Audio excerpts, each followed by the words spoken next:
Nós vamos continuar nesse papo com o Dr. Jamal Suleiman, ele que é infectologista do Instituto Emílio Ribas aqui em São Paulo. Dr. Jamal, seja muito bem-vindo, é um prazer falar com o senhor mais uma vez.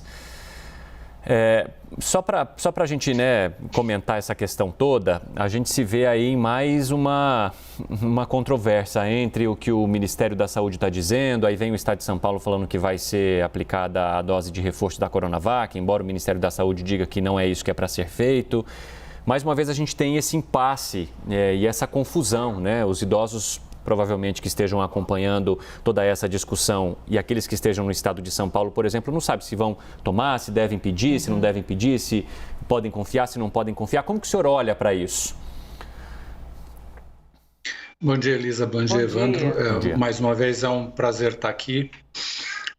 Bom, a gente já tem evidências suficientemente fortes para dizer que a Coronavac é uma vacina efetiva. Prova disso são as curvas de mortalidade. As pessoas, os idosos que foram os primeiros que receberam a vacina, foi nessa população em que o impacto foi muito intenso. Assim, eu estou falando com alegria no coração, porque apesar da gente ter perdido muito idoso nas primeiras ondas, quando eles passaram a receber, e essa foi a primeira vacina disponível, a gente percebeu uma redução muito grande do número de pessoas que morrem. E outra coisa que eu acho que é importante a gente salientar, a ciência mostrou que a proteção, que a gente já sabia que ela era perdida com o tempo em determinadas populações, mostrou que a partir de um determinado tempo, especificamente nessa população, a proteção acaba se perdendo porque tem um fenômeno chamado imunossenescência, que é o envelhecimento do sistema imune. Então, esse é um aspecto. O segundo aspecto é que os dados gerados até agora em relação aos ensaios, inclusive esses de campo, mostram que quando você substitui as plataformas, por exemplo, para essas vacinas de RNA mensageiro ou de vetor viral, a resposta imune dos indivíduos é maior. Aqui eu acho que a gente tem que entender com algumas outras ressalvas. Então, qual é o cerne disso? Se num determinado momento você tem aquele determinado produto que é capaz de mudar a história, e aqui a Coronavac é capaz de mudar a história, disponível e a gente pode proteger pessoas, por que não usar? O ponto central dessa discussão é a vacina Coronavac tem uma autorização provisória, emergencial.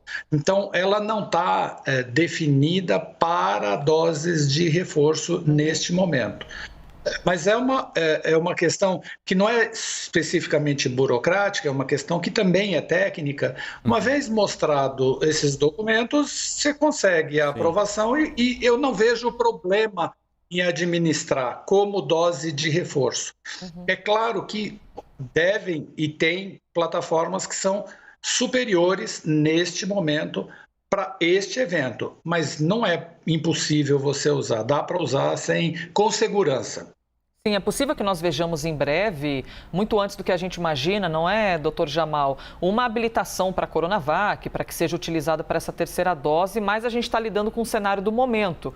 E, de acordo com as palavras do ministro da Saúde, e até gostaria de tirar essa dúvida com o senhor, o que ele diz que estudos científicos mostram que você combinar as primeiras doses de um imunizante com o de outro para a aplicação de uma terceira dose seria mais eficaz na proteção. E como muito foi aplicado no começo Coronavac, aliás, o que seria das nossas vidas se não tivéssemos Coronavac, não é? No início da campanha de vacinação nacional. E como foi predominantemente utilizada a Coronavac, que agora seria interessante combinar uma terceira dose com o imunizante da Pfizer. A minha dúvida é, do que o senhor já leu e está mais do que por dentro, por que exatamente uma combinação? O que acontece com o nosso corpo quando a gente é estimulado com um imunizante de um laboratório diferente para essa terceira dose? Elisa, corrigindo, porque não é especificamente do laboratório, a plataforma que é diferente, porque daqui a pouco o laboratório vai produzir plataformas distintas e o laboratório é o mesmo. Mas nesse momento é mais ou menos assim, né? O laboratório X produz a vacina com essa determinada plataforma. Então, voltando à pergunta, é o seguinte: essas vacinas de vírus inativo, elas são extremamente seguras, a gente já conhece, a gente já tem várias vacinas com vírus inativos, elas têm baixíssima toxicidade, baixíssimos eventos adversos, e elas promovem uma proteção de maneira geral que é transitória. Um exemplo claro disso é em relação à vacina de influenza, de gripe, né, que a gente tem que tomar anualmente, toma a cada 12 meses, mas a proteção não se estende até o 12º mês, porque ela vai reduzindo com o tempo. O ponto aqui é que o seu sistema imunológico, depois que ele foi apresentado àquela determinada partícula que vai produzir uma doença, ele guarda uma memória, né? E quando ele é reestimulado, um fragmento que pode ser diferente, eu estou tentando traduzir de maneira mais simples, porque vetor viral, RNA mensageiro, vírus inativo, são situações que as pessoas não têm muita clareza sobre o que isso significa. Então, são estratégias diferentes para você produzir uma resposta mais intensa quando você já conheceu aquele determinado agente. Colocando isso no nosso cotidiano, você viu uma determinada pessoa e você foi apresentado, chama-se João. Depois você pode ver um outro sujeito, o irmão gêmeo do João, por exemplo, e você vai imediatamente reconhecer esse indivíduo e falar: nossa, eu já vi esse sujeito em algum momento, eu já fui apresentado. Só que ele não era João mais, ele chamava Manuel. Então, esse estímulo que você recebeu, eu estou colocando do ponto de vista visual só para que a gente possa entender. Obviamente não é assim, mas você vai responder de uma maneira mais intensa. E esta resposta mais intensa, qual é a função dela? É fazer com que o seu organismo, ao reconhecer aquele determinado agente, promova o bloqueio daquele agente. Então, estas plataformas distintas, elas têm a função de promover respostas mais intensas contra aquele determinado agente agressor. Claro que não é nem o João nem o Manuel, ali não é agressão, né? É só um reconhecimento. Maravilhoso. Jamal, trouxeste uma explicação excelente. Ficou mais do que claro, né? Queremos a amizade com o João, com o Manuel e com todos os outros também. Agora... Só não queremos ficar amigos do coronavírus, né? Exato. Então, aqui a gente tampouco devemos ser inimigos desses agentes.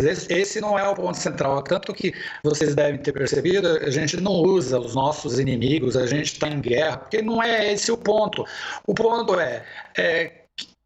quem são as pessoas que têm a capacidade de pensar? Somos nós, os humanos. Nesse cenário, cabe a gente adotar medidas de proteção. E as medidas de proteção vocês mostraram nas matérias anteriores.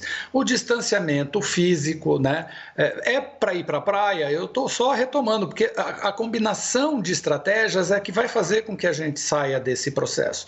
É para ir para a praia? Ok, vai para a praia. Não faça o churrasco, não leve a vizinhança inteira. Isso não vai funcionar. Isso vai te colocar em risco, vai colocar em risco as pessoas que vão estar nesse evento. Então, você precisa descomprimir, precisa descansar, faça isso, mas de maneira segura, obviamente.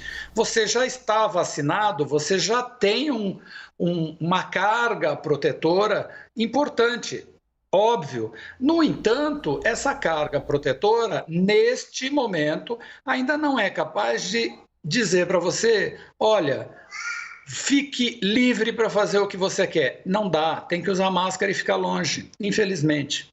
Doutor Jamal, a gente tem acompanhado também várias discussões e pesquisas sobre a mistura de vacinas. Recentemente eu até entrevistei a doutora Margarete Dalcomo da Fiocruz e ela falou que isso pode ser muito benéfico, né? Você usar uma dose de uma determinada vacina combinada com uma outra vacina e é provavelmente o que vai acontecer em muitas partes do país com essa determinação do Ministério da Saúde. Quem tomou a primeira dose ou se vacinou completamente com determinadas vacinas vai tomar agora a vacina da Pfizer. Como que o senhor avalia essa mistura? Ela pode pode ser benéfica e se tornar até algo mais comum assim que a gente conseguir entender melhor, né, todo o funcionamento, já que estamos com o avião voando e fazendo as manutenções com ele no ar? Você descreveu perfeitamente a cena, né, Evandro? Eu acho que é exatamente isso. O objeto do nosso desejo é esse, porque você imagina você ter 4 tipos de vacinas distintas, e aí, naquele tempo, você ter a vacina A. Quando você vai fazer a segunda dose, uma dose de reforço, que seja, você não tem a A, mas você tem a B. Esse intercâmbio de vacinas, ao ser seguro e promover aquilo que se espera que uma vacina faça, se isto ocorre, como os dados têm apontado hoje, tem funcionado, é tudo o que nós queremos. Por quê? Porque neste momento, o que a gente precisa fazer? Restringir a circulação de vírus. Eu tenho dito, o alfabeto grego tem 24 letras, a gente está só na 4ª ainda. Né? Então, se a gente segurar as 4, tá ótimo. É isso que a gente precisa fazer. Então, se eu na cidade lá longe não tem uma rede de frio que eu possa manter uma vacina de maneira estável, mas eu tenho uma vacina que eu posso rapidamente acessar e que eu não precise, por exemplo, desse tipo de infraestrutura, é muito mais confortável. É isso que nós estamos buscando, uma vacina que possa intercambiar, que você possa usar em qualquer cenário do planeta para todas as populações. Na hora que a gente tiver isso, definitivamente a gente tem que fazer a festa da queima das máscaras. Queremos esse momento, festa da queima das máscaras. Doutor Jamal, eu sei que fake news a gente não tem que considerar, tem de ver e pensar, minha nossa, que bobeira, mas também eu acredito que seja muito importante a gente partir do princípio que nem tudo é tão óbvio para todo mundo. E muitas pessoas, ao receberem informações por celular, por e-mail, às vezes, de repente, por uma necessidade de um senso crítico um pouquinho mais apurado, e não estou aqui para julgar os entendimentos e o acesso à informação de todo mundo, mas nem todo mundo tem o discernimento de olhar uma informação falsa e pensar, isso é falso. E aí a gente vê, nesse momento de adaptações de vacina, sempre tem alguém que fala assim, eles estão mudando os imunizantes, porque eles não têm certeza ainda do que eles estão fazendo. Uma hora é Pfizer, outra hora é AstraZeneca. Mas esse pessoal não tem certeza do que está fazendo. Sempre tem alguém que vem assim para bagunçar um pouquinho o entendimento. A minha pergunta para o senhor é o seguinte: esse processo que nós vivemos de entendimento com o avião no ar é absolutamente normal, certo? Nós estamos vendo na prática como combater da melhor maneira um vírus. Não é que o pessoal está com dúvida, é que o pessoal quer ter mais acesso a certezas. E esse é um ritmo normal da ciência. Exato. Eu tenho dito, né, como eu venho da pandemia de AIDS, né, minha carreira começa naquele momento, a gente teve um momento em que todos os indivíduos morriam porque tinham o vírus. Aí a gente teve um segundo momento em que só tinha um produto que segurava durante algum tempo. Um antiviral. E hoje, por exemplo, morrer de AIDS é um fato absolutamente catastrófico, porque ninguém deve morrer de AIDS, porque você tem tratamentos extremamente eficazes. Então, se você toma o remédio, você vai morrer de outra coisa, menos de AIDS. O fato é que aqui a gente tem o que ao nosso favor? Tem a ciência. E eu tenho respondido de maneira muito tranquila. Mas isso foi desenvolvido muito rápido. Mas a ciência foi feita exatamente para isso.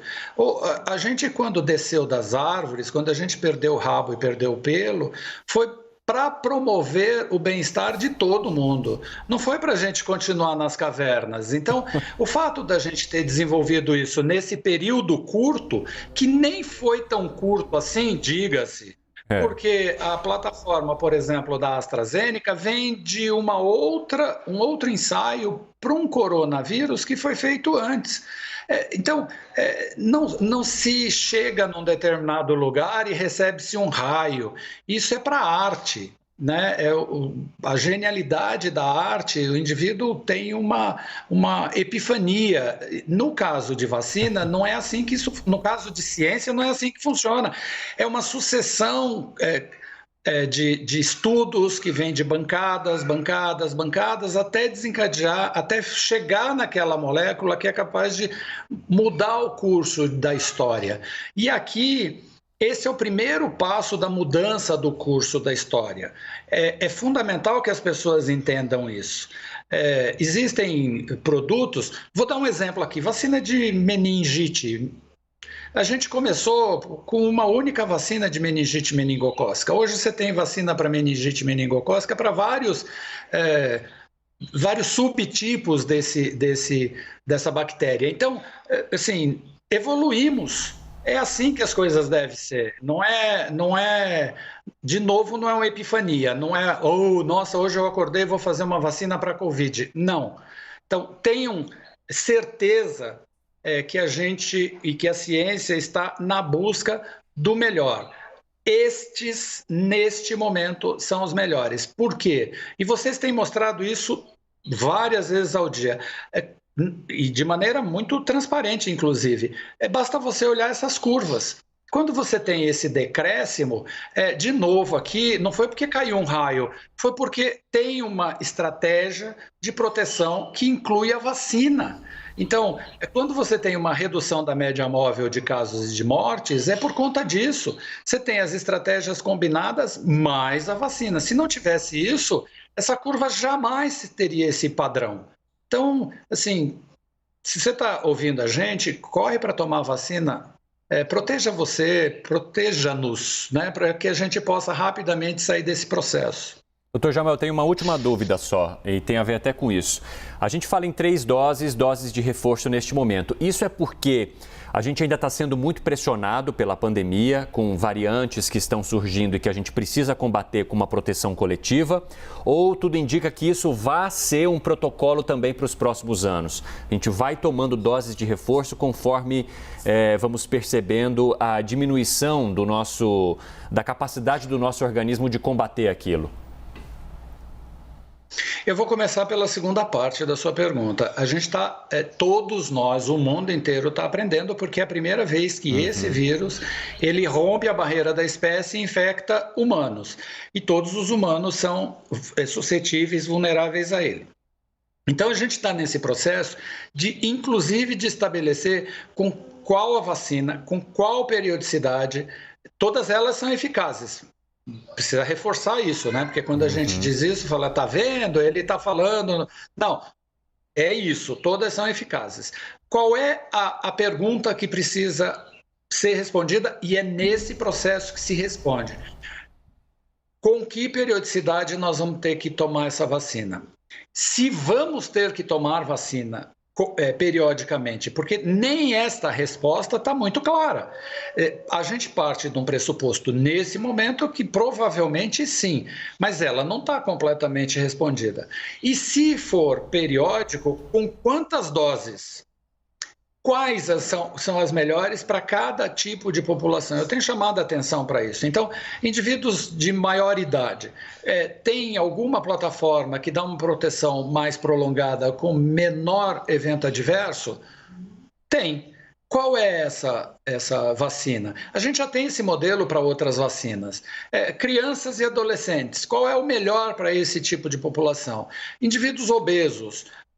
Estou agora exemplificando, homens, mulheres, população trans, todas essas respostas precisam ser dadas. Neste primeiro momento, em princípio, há uma uniformidade. Mas à medida que esse conhecimento vai avançando, nós vamos segmentando e promovendo a melhor proteção para cada um de nós. Esse vai ser o foco. E é assim que as pessoas têm que entender. Sim.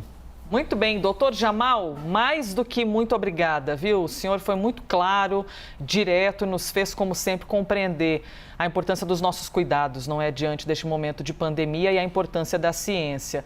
Muito bom dia, obrigada. Bom dia para vocês, bom trabalho e cuidemos-nos todos.